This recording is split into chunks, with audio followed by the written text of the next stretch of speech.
Loki's actions during the Norse myths, sometimes funny and sometimes cruel, have always served to inspire these stories. But his relationship with the Jotun would lead the Norse world into the abyss.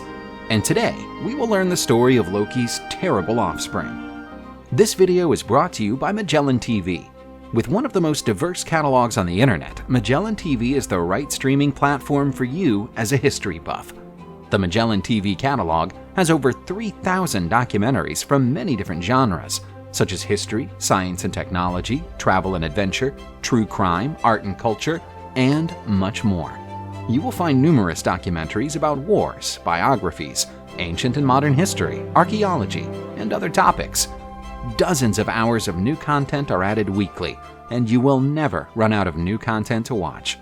For those who like documentaries about the secrets of World War II, I recommend watching The Real Inglorious Bastards, which shows the stunning action of soldiers who fought behind German lines on a secret mission.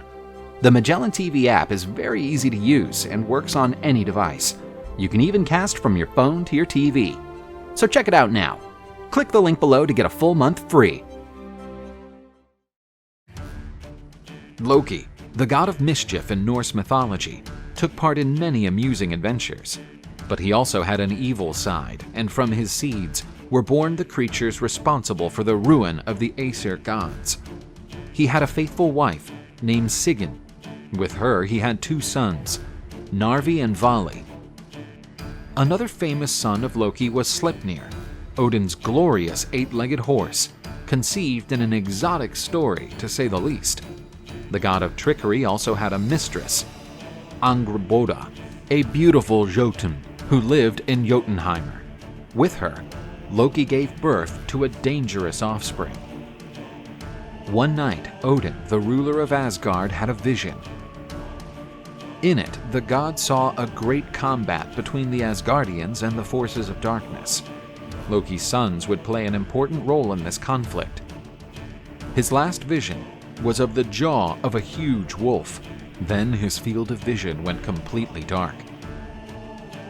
Odin forced Loki to reveal where his sons with the giantess were. And so the gods set out for Jotunheim in search of Loki's sons. After arriving at the home of the giant Angrboda, the gods found the offspring of Jotun. The children still noticeably young.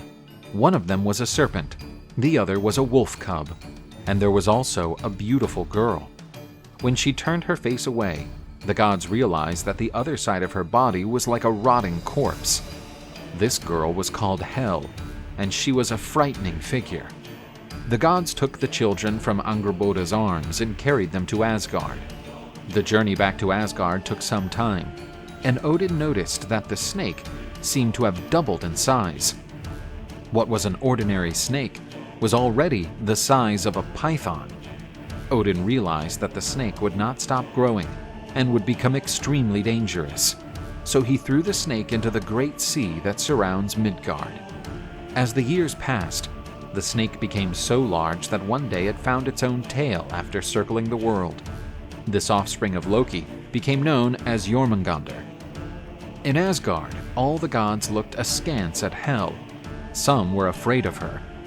Odin, noticing that the girl preferred to relate to the dead than to the living, appointed her as ruler of the world of the dead.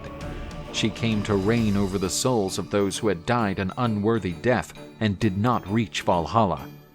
The wolf cub, on the other hand, began to be raised among the gods of Asgard and learned the language of the gods. His name was Fenrir. The god Tyr formed a bond with the wolf and became friends.